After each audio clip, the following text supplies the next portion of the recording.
page 71 du cahier d'exercice 2. Alors, vous allez écrire d'abord la date d'aujourd'hui tout en haut de la page. Aujourd'hui, nous sommes vendredi. Alors, le en de vendredi, c'est EN. Vendredi, en attaché bien sur la ligne ici. Vendredi, 12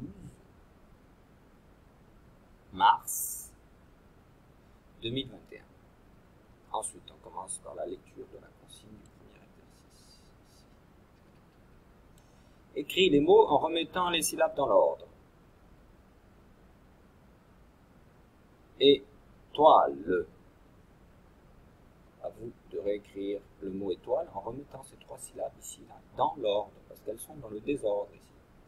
Ça, c'est pas le et toi, c'est étoile. Donc, et d'abord, ensuite toi, deuxième syllabe. Et la troisième et dernière syllabe du mot, celle qui est tout à droite du mot, c'est le. Étoile, étoile. Pareil pour voiture. Voiture. À vous de remettre les syllabes du mot voiture dans l'ordre. Pareil pour le mot armoire. L'armoire, le meuble pour ranger des affaires. On peut ranger aussi des vêtements dans l'armoire. Armoire. Exercice 2. Écris les mots. Alors, quels sont les mots ici à écrire? Le mot oie, avec un E muet à la fin. C'est facile. Hein? Oie. Ça, ici, le fil que tisse l'araignée, ça s'appelle une toile. Toile d'araignée, ok? Donc, vous écrivez toile. Toile. Attention. Écrivez bien le son oie, avec deux lettres pour écrire le son oie. Toile. Ensuite, là d'après vous, avec deux S, ça va être poisson. Deux S, hein, sinon ça fait poison. Hein. N'oubliez pas de mettre les deux S. Poisson. Et, quatrième et dernier mot, la poire. Poire. Le fruit, poire. Ensuite, exercice 3. Alors, l'exercice 3 et l'exercice 4 sont à faire après avoir lu ou relu la petite histoire de Nina. Ce sont des exercices de compréhension de cette petite histoire de Nina. Donc, on va relire ensemble la petite histoire de Nina. Vous pouvez relire tout cela à la maison. C'est, hop, ici. Voilà, voici. C'est celle que vous trouvez en bas de la page 56. Voici. Donc on relit cette petite histoire de Nina ensemble et après on fait les deux exercices de compréhension. Vous pouvez lire même 2 ou 3 fois parce qu'il y a beaucoup d'informations et si vous ne lisez qu'une fois, vous ne pouvez pas tout garder dans la tête. Donc relisez même 2 ou 3 fois, prenez le temps, réécoutez et comme ça vous avez toutes les informations de cette petite histoire de Nina et vous pouvez réussir à faire les deux exercices de compréhension ensuite sur le cahier d'exercice. Donc, Nina marche dans les bois, donc dans la forêt, avec son papy. Tout à coup, ça veut dire soudain, elle croit entendre un petit bruit. Ce n'est pas un oiseau. Elle voit un petit loir, donc c'est comme un petit écureuil, sur la mousse. La mousse, c'est le tapis d'herbe. Il s'enfuit et monte vite le long du tronc. Donc il s'enfuit et monte vite le long du tronc de l'arbre. Hein.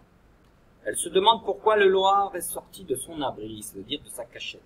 Pourquoi?